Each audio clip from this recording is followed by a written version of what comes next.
Right, what's going on, guys? Harry here. Welcome back to another video. A little bit of a different one today because Sorare have just announced the FPL has landed. A load of new teams. It's their 11th new league, according to this tweet that we've got in front of us. I've got two Aberdeen fans. They've been long-lasting members of my WhatsApp group. Connor and Ross, how we doing, lads? How's it going, mate? Not too bad. So yeah, these two have told me that they know a little bit about the under-23 landscape in the FPL. So I, for one, don't. I honestly, am clueless on Scottish football outside of like Celtic and Rangers and stuff. Obviously, Ramsey's playing for Rangers, so I've got a little bit of an affiliation there. But yeah, other than that, I'm clueless. So I just basically want to find out a load more about the under-23 landscape in the FPL, and I thought it'd be a decent little video. So yeah, got the two boys on, and they're just gonna sort of give their take on who they think's up and come in, who's the standard under-23s that we're going to see. Sort of just work our way through the names, lads. So Con, if you want to start us off, give us the first name. It doesn't have to be the best name, but any name under-23 in the FPL. Well, I'll start with the best because he's already got a card on. It's Jota for Celtic. Solid. So yeah, I mean, Jota would be one that I know a little bit more about in terms of him being on the platform longer than the new guys, I guess. How good is he, lads? I mean, from in person, he does look like the most technically gifted player in the league, I would say. Whether they actually sign him or not is a different story. I think they will, but they've got him and that Carter Vickers on loan at the moment. I've seen people saying that it's potentially a pick between the two of them who they signed.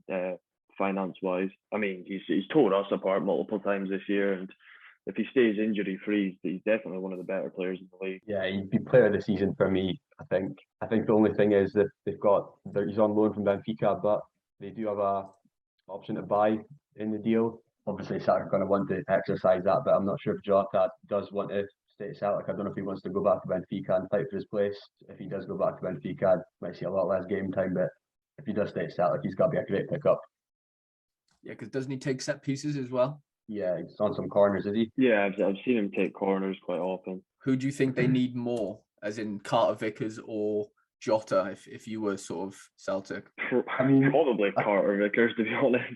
Yeah, they've got a lot of good attacking players that could replace Jota. Yeah, I'd say Carter Vickers would be a priority for them. They could buy both, but for all I know, it's just speculation at the moment. 100%. I mean, if Darwin Núñez does leave Benfica, I know Jota's not necessarily a number 9, but that does leave open, an attacking spot. I know they got Yaramchuk and whoever else at Benfica, but yeah, I mean, what would you rather do? Be the main man at Celtic, or like you said, fight for your place at Benfica? I know obviously Benfica's a quote unquote bigger club, whatever, but yeah, hopefully he just falls in love with the Celtic way of life in that sense up in Scotland, and hopefully sort of, I mean, I'm not a holder, but for people who are, I guess you obviously want him to stay, right?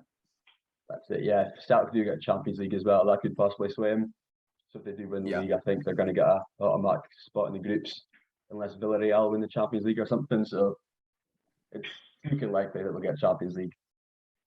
Yeah, that's an interesting one. Like you said, they've got a load of attacking talent. Maeda, obviously, I know Hatate doesn't really play left wing or anything, but just those, like you said, they've just got a bunch of attacking players. Another attacker they have, Zabada, who would be almost direct competition. He plays other wing, but he's been really good this year. Okay, Leo Labada. Yeah, I've actually watched a couple games like in and out, or maybe a few highlights, and this kid's quite lively, isn't he? He's fast. He's really fast. Very quick. Quick, yeah. But yeah, he's started being rotated a bit, especially with Kyogo coming back, and they've got that Greek striker up front as well. And then they've got James Forrest, him, Jota, so they've got a lot of attacking options. Yeah, I was just, that Carter Vickers one, I was actually looking earlier. He is 24, but he is still eligible under 23 wise because, because his birthday, I don't know if you see on the card there. I think that's why he's going for so much, basically, because people are bidding like 1.1 ETH, thinking that he's going to be eligible for maybe longer than they think. But I don't think he is going to be, because, like you said, he's 24, but he looks an absolute monster, to be fair. Yeah, he's definitely sorted their defence out. They were a bit ropes before, but he's come in and done really well this year. Just looking here. Yeah, so his eligibility runs out this June. So you've got basically 2 months or so, but Jesus Christ, look at these Yeah. hundreds, 98, 95, 100. Wow. Yeah, that's wild. The Celtic must keep a load of clean sheets, right? Usually, yeah. Very passing football with their new manager. So that'll be centre back passes and probably passing the final third and stuff like that. Yeah, didn't he score? He scored against Rangers, didn't he? He hit the bar in the. Oh yeah, he scored against them in the league, and then he hit the bar in the Scottish Cup at the weekend. And he's on loan from Spurs, isn't it? I heard on Twitter this morning. Yeah, so it could be another risky one if he doesn't go back to Celtic, and I don't know where he could go, maybe top end of the Championship. Or is he fast? Yeah, he's not slow. I wouldn't say he's rapid, but he's got a better pace about him. He's a big guy, yeah. Yeah, he looks stocky, doesn't he? Yeah. Okay, interesting. Right, who should we get on to next, lads? Give me a gem. Well, we'll go for Ferguson then. Okay, Lewis Ferguson, under 23 until June 2024. So we've got 2 years-ish left. Right, what can we say about this fella then? I mean, Ferguson's kind of just all around centre mid workhorse, kind of does it all, tackles, passes, takes penalties as well. And he kind of just runs the game. Aberdeen have been really poor this season, to be honest, and he's still putting out scores like that. So is he like a homegrown talent? Like, did he come through the ranks there? No, Aberdeen actually signed him from Hamilton, I think, when he was like 17 or something. Okay, interesting. He has been at Aberdeen quite a while, but no, he's not homegrown. He was starting for Hamilton. I think it was his breakthrough season at Hamilton. So yeah, he did. So he didn't come through the ranks. You said they bought him from Hamilton. Did you say? Yeah, when he was about 17 or something. So he has been at Aberdeen for a while. He scored a famous overhead kick against Burnley in the Europa League qualifiers a few years ago. So some people might remember him from that. Interesting. I'm just looking here. So doesn't really look to see he takes corners as such. Maybe there's a little bit of a yellow mark. He's usually not on corners. Okay. What's that? 9 goals, 1 assist. Decent little output. 31 games. Goal every 3, basically. 3.3 shots a game. So he must get up the field a lot then. He's probably the heart of the team. I'd say he's the best player as well. Fans tend to hate on him because he's made it clear that he wants to leave, and a Watford bid came in last season, but it wasn't high enough. So we're not sure if he's going to stay into next season. But if he does, yeah, he's definitely the main focus point of the team. Interesting. What would you expect his rare price to go for, do you think? Probably a decent amount. Go for a lot of money. Yeah. You think? I think people aren't going to realise that he's been linked away and stuff, so they'll see the scores. And I'm not sure how it would do for his price. If he does sign for somebody like Watford, though, I'd fully expect him to get a game in the Championship. Yeah, that could be nice in the Champ, couldn't it? Midweek utility as well. Also, if he stays here, the pens are a big thing. I think we get quite a lot of pens, and I think he's missed 1 in his whole time here. He is really good at pens. Interesting. Yeah, I'm just looking here. 2 against Hibs, 1 against St Johnstone, 1 against Rangers. Yeah, he loves a pen, doesn't he? Yeah. Celtic. Well. He's been in the Scotland squad as well the past few times, and he played in the friendly last month. Oh, fair play. Oh, that's quality. Yeah, he is getting noticed. Yeah, a bit of international utility maybe in the near future. All right, then. Who have we got next? Go for one that's kind of just broke into the team. Barron, Barron. Connor Barron. Okay. 19. Yeah, he literally just broke into the Aberdeen team like a few months ago. He looks comfortably one of the better players in the team. So his first kind of professional game, so I thoroughly expect him next year to kind of be one of the main focal points in the midfield, especially if Ferguson leaves. Yeah, so if Ferguson leaves, can you see him being this Connor lad? Could he be some sort of replacement, possibly? Yeah, definitely. I mean, I don't think he'll be on pens, but in terms of like driving the team forward, definitely. He's really good on the ball. Small, hard to knock off it. He's actually one I'm hoping to pick up. Okay, yeah. I mean, 19 years old. He got a load of under 23 utility left. Yeah, maybe that could. I mean, yeah, score wise, like you said, there's nothing to really shout about. There's a few nice little AA games here, 17s. If he can add a few decisives to his game, maybe that could be a really lucrative card. Yeah, okay, that could be a little interesting one. Maybe more of a longer term play, maybe for next season. Ross, have you got anything for us?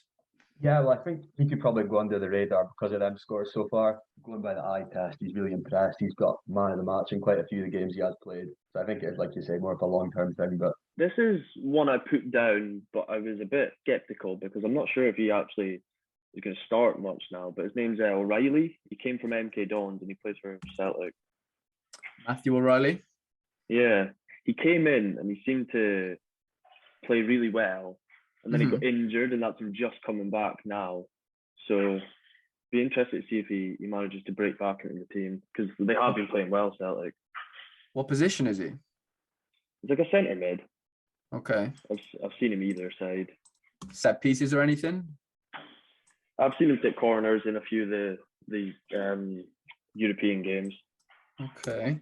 I mean, like you said, there's a load of competition at Celtic, especially in those. Oh yeah, so he does. Yeah, he loves a set piece. To be fair, yeah, that is an interesting one. Like you said, the fact that maybe like he hasn't been in the side and stuff over the last few weeks because of injury or whatever, that could potentially mean that we could see him come onto the platform a bit cheaper than he usually would, if that makes sense. You know, if he was, you know, all guns blazing and playing every game. Yeah, I think it's definitely a potential good pickup. I'm not sure. I mean, Rogic for Celtic's been really good this year, but he's getting on a bit. So you could see someone like him kind of nailing down a starting spot. Okay, 21. Is he Danish? Is he with a name like Matt O'Reilly? I think he had a few to choose from and kind of took the pick. Some Danish grandparents, maybe. So yeah, 12 games, 3 goals, 3 assists, 5 big chances created. Yeah, this is the type of guy that I'd be looking at if he was playing every game. I'm seeing set pieces, I'm seeing goals, assists, key passes, shots per game is pretty high as well, 1.4, a load of touches per game, 48. Yeah, this is an tackles as well, 1.2 a game. Yeah, I'm liking what I'm seeing here. If he can break into that team, but you've obviously, like you said, the rotational risk could be a big one with Celtic, couldn't it? They could crush every week, but it's just picking the right crushers, you know? Well, that's the thing. When they signed him, he looked like a kind of sure thing to be in the team, and he was starting every week. But then they got Hatate as well. He's had a few injuries. Rogic has been playing really well, but I think he will play. I think he'll get plenty of time. Okay. For whatever reason, yeah, they haven't really brought any of his cards out, which is an interesting one, but we'll see how that sort of develops.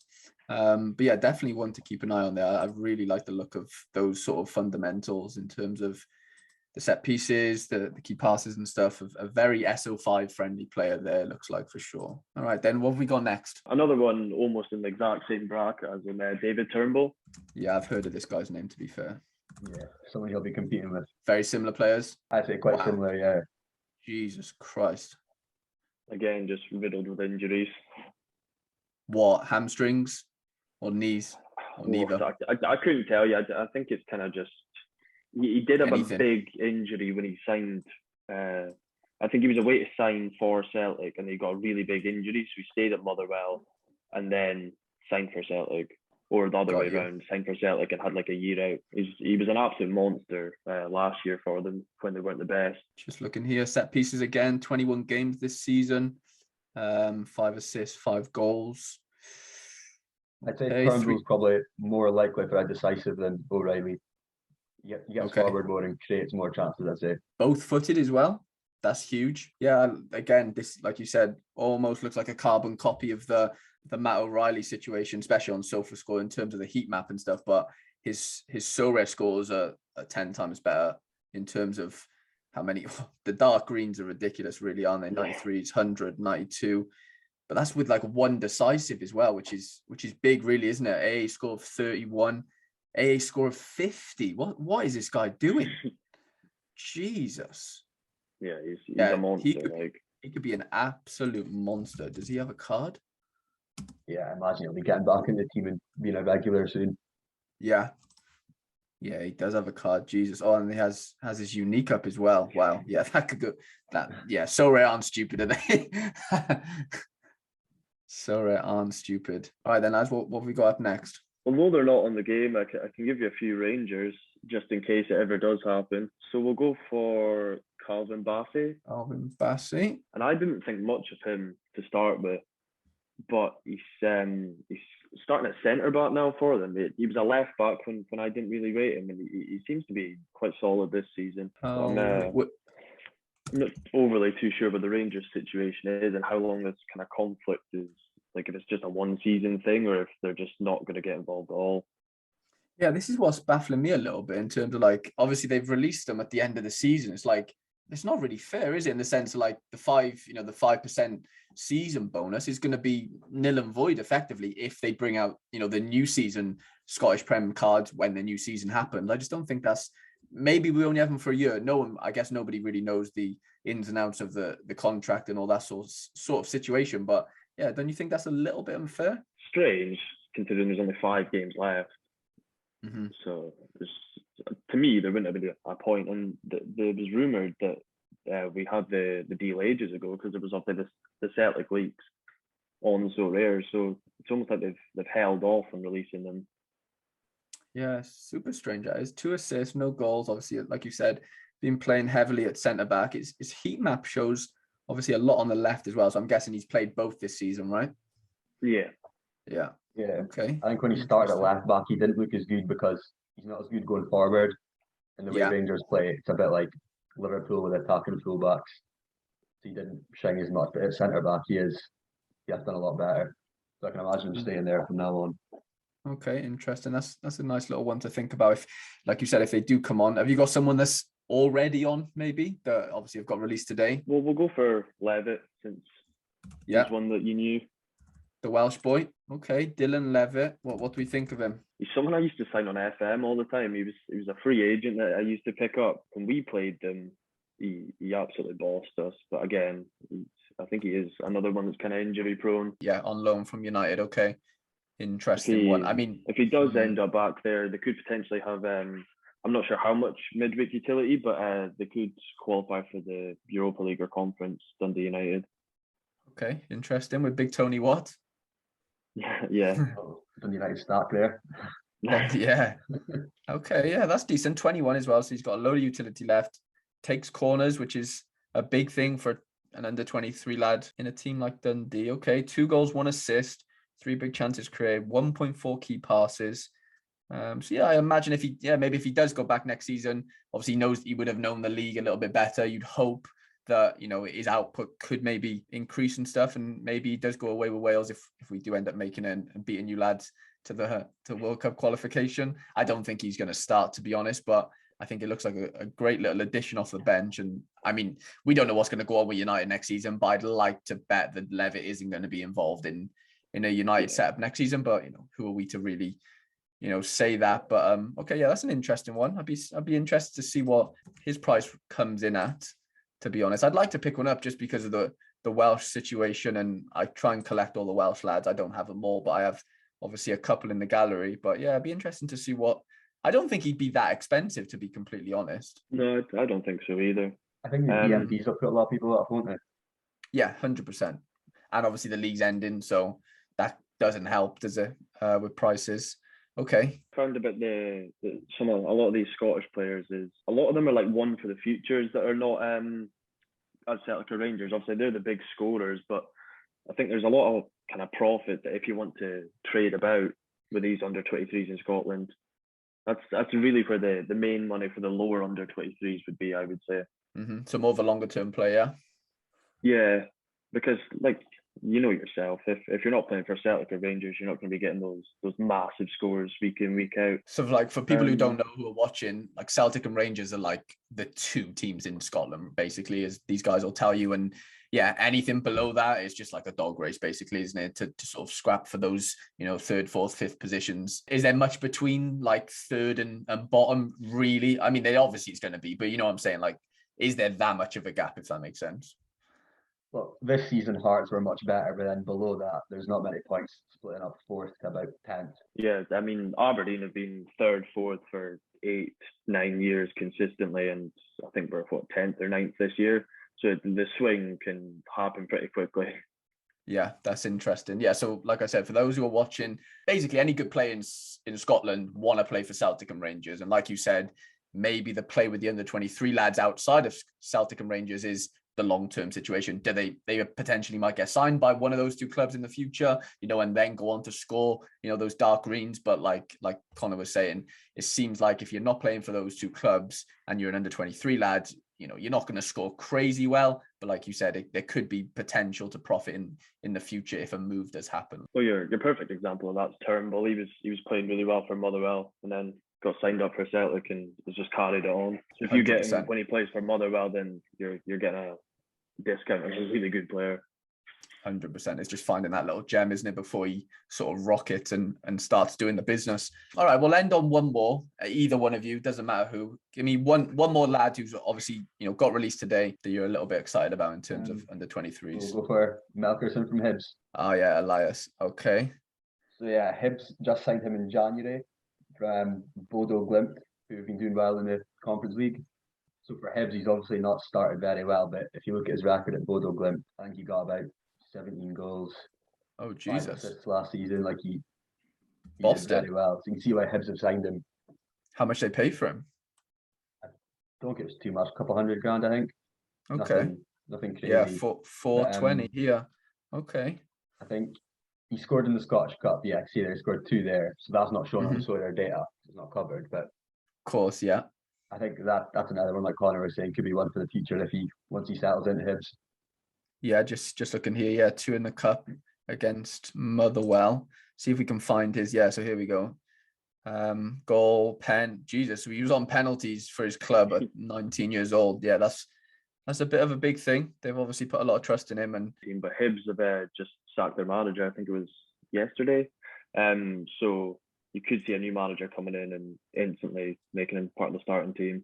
And you said he's a forward, yeah? Seen limited bits of him, but he's not slow. Another one he's not rapid.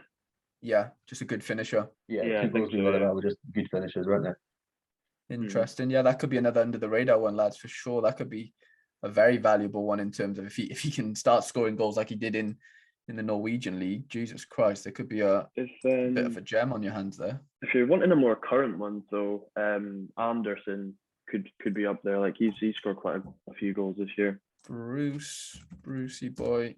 There he is, Bruce Anderson. Okay. So he's eligible until next year. It says he's injured here, which is interesting. I'm not sure how true that is. Yeah, okay. Some nice scores here. 76, He could be one of those decisive heavy players. Or is he like a target man or? Oh no, he's tiny. Yeah, tiny, fast, good finisher. Okay. Yeah, it's hard to tell by the pictures. To be fair. Yeah, he used to play for Aberdeen. He came through our youth system, but he just never really got too much of a chance. And when he did, he wasn't ridiculously good. But he's went to Livingston and he's their main man. Fair play. Okay, yeah, that's all you can ask for, isn't it, for a young kid to go elsewhere and sort of, you know, do the business. One of the top goal scorers. So if he continues that on for the next few years, he could get a move kind of back up to one of the better teams, or just stay there and keep smashing it. For sure, yeah, could be a decent little challenger forward there. 28 games, 11 goals, 4 assists, chances created 2, half a key pass a game, shots per game 1.4. That's pretty low actually for a forward, but you know, he's doing the business, he's scoring the goals, so can't fault that at all. Okay, yeah. I imagine he'll be quite cheap because people are going to not go after a Livingston player, if you know what I mean. 100%, mate. No, 100%. Yeah, guys, really appreciate you two joining me on the channel, giving me a bit of insight into the 23s that have joined us in the FPL. Yeah, have you enjoyed it? Yeah, it's been good. Yeah, it was good, mate. First time doing something like this, so. Yeah, no, first time for everything. Well, we'll definitely have you on again. Yeah, lads, don't forget to like and subscribe if you're watching at home. And yeah, we'll see you in the next video.